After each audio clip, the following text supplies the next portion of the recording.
Fala, gente, Perro aqui. Eu vim trazer uma dica muito importante. Diariamente a gente está falando nos nossos vídeos aí, análises sobre pullback. E eu queria só mostrar rapidamente para vocês uma pequena observação sobre o pullback. A gente tem que entender o seguinte: existe o pullback pré-rompimento e existe o pullback pós-rompimento. Então, muita gente não está sabendo diferenciar isso, até mesmo na queda. O comum seria romper, fazer o pullback e continuar caindo.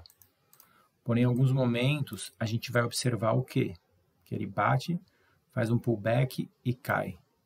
Como também haverão momentos que a gente vai identificar que ele faz o pullback no meio da linha, existem diversas situações, mas hoje aqui eu queria mostrar para vocês o quê? A diferença do pullback pós-rompimento e a diferença do pullback pré-rompimento, tá bom?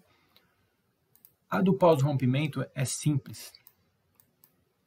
Tá? Primeiro vamos fazer assim, vamos começar pelo pré-rompimento. O que a gente enxerga aqui nesse cenário? Esse último topo, correto? Vocês vão entender já o que eu estou falando. O que aconteceu aqui? O preço veio, bateu e segurou no último topo e fez um pullback pré-rompimento. Depois rompeu. Quando ele faz um pullback pré-rompimento, isso reforça a nossa premissa de que ele vai continuar rompendo, que ele está com um movimento forte, tá bom? O pullback pós-rompimento também funciona, mas quando é pré-rompimento, dependendo do tamanho da correção dele aqui, ele mostra estar com mais força ou menos força. Por exemplo, aqui, ó, foi um pullback pós-rompimento. Ele veio, um pullback pré-rompimento, ó, rompeu. Depois podemos observar um pullback pós-rompimento. Ele estava com tanta força no movimento que ele mal conseguiu corrigir até o último topo, que seria aqui. Então, deixou essa lacuna. Isso reforça que está com força. Quer exemplificar melhor? A gente vem aqui do fundo. Lembra, a gente usa Fibonacci tanto para projeção de alvos e tanto para cálculo de retrações. Então, você vem aqui. O que você pode observar aqui? Ele corrigiu do fundo até o topo. Ela fez uma correção até a retração de 50% da nossa Fibonacci, que é a linha do meio, e continuou rompendo. Pode ver que ele nem fez pullback, rompeu direto. Por quê? Porque ele já havia feito um pullback pré-rompimento. Na verdade, ele fez uma retração. Ele esticou o preço, podemos observar até onde vai a retração. Como eu já disse em outros vídeos, se ele corrige até a primeira linha de retração, é mais força. Se ele corrige até a segunda linha de retração, é menos força. Tanto que pode ver que ele rompeu e depois trabalhou de lado. Se ele corrige até aqui, é menos força ainda. Agora, se ele perde a última retração e vem para baixo, certamente ele irá buscar o último fundo. Tá vendo que interessante? Ele corrigiu. A Fibonacci ele serve para isso também, para a gente calcular as retrações, tá bom? Por exemplo, aqui desse fundo até este topo. O que a gente observa? Que ele corrigiu, não conseguiu nem ter força para corrigir aqui, ó. Olha como tudo casa, do fundo até o topo. Olha como casou perfeitamente o primeiro alvo de Fibo no nosso espelhamento dessa pernada. Eu uso Fibo com espelhamento, não como pivô. Casou com esse outro topo aqui também, ó. Então a gente poderia ter usado dessa maneira. E ele não teve força nem de corrigir até a primeira retração, ou seja, estava com muita força.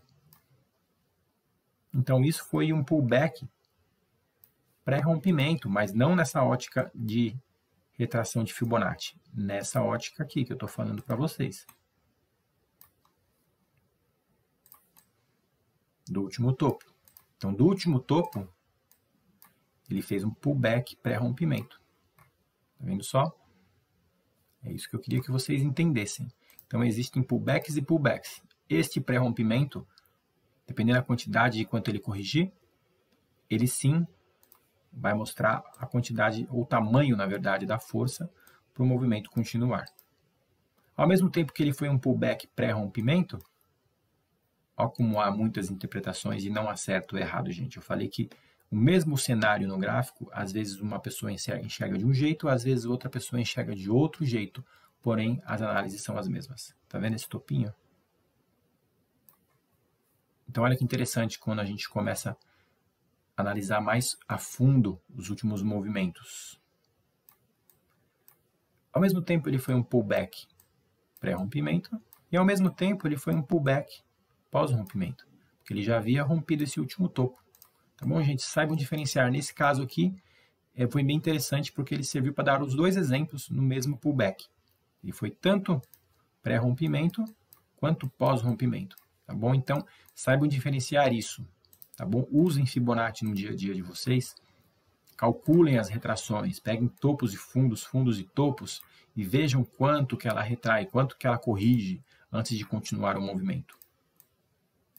Entendeu? Isso vale para diversos movimentos. Poderia, por exemplo, pegar aqui esse topo com esse fundo e tá vendo? Ó, aqui o dia acabou aqui, mas ele retraiu.